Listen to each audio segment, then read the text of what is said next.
Class 11 applied maths का permutations and combinations में से फंडामेंटल प्रिंसिपल्स ऑफ काउंटिंग के ऊपर बेस्ड एक क्वेश्चन करेंगे। A coin is tossed 4 times and the outcomes are recorded. तो एक कॉइन को 4 बारी फेंका जाता है, टॉस किया जाता है। आपको लिखा जाए, ये लिखा है कि एक कॉइन को 4 टाइम्स टॉस किया जाता है या 4 कॉइन्स आर थ्रोन, तो एक ही मतलब है उसका। तो एक कॉइन को 4 बारी टॉस किया जाता है, तो उसके आउटकम्स को रिकॉर्ड किया जाता है कि क्या क्या आ सकता है।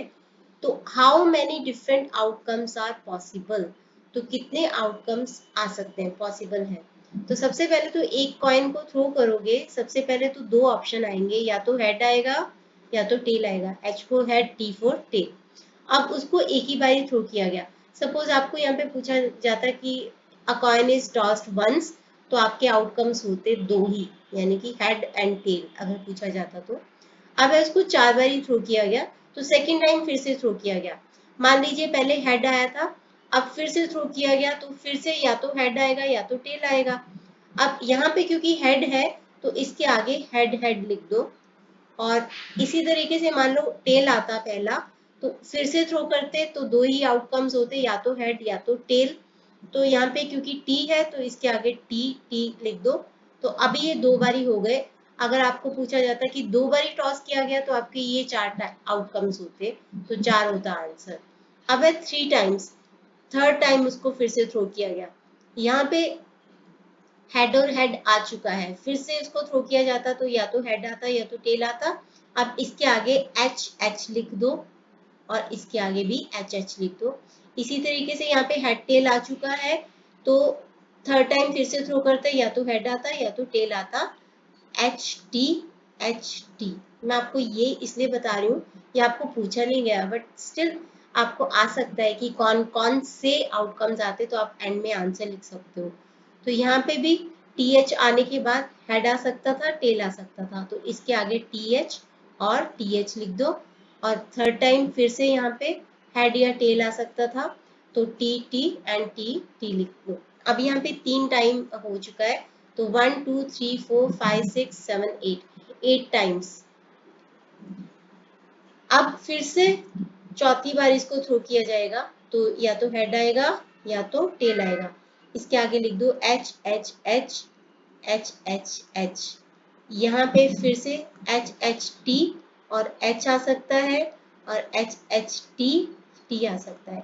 यहीं पे फिर से एच टी लिख दो, और इसके आगे आप लिखोगे एच टी एच, स्पेस कम पड़ गया, और यहाँ पे एच टी एच। यहाँ पे मैं यहाँ पे लिख रही हूँ, हेड आ सकता है या तो टेल आ सकता है। उसके आगे लिख दो H T T H T T.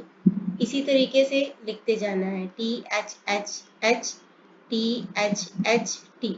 यहाँ पे टी एच और यहाँ पे टी एच टी। यहाँ पे टी एच एच टी। यहाँ पे टी एच और टी टी।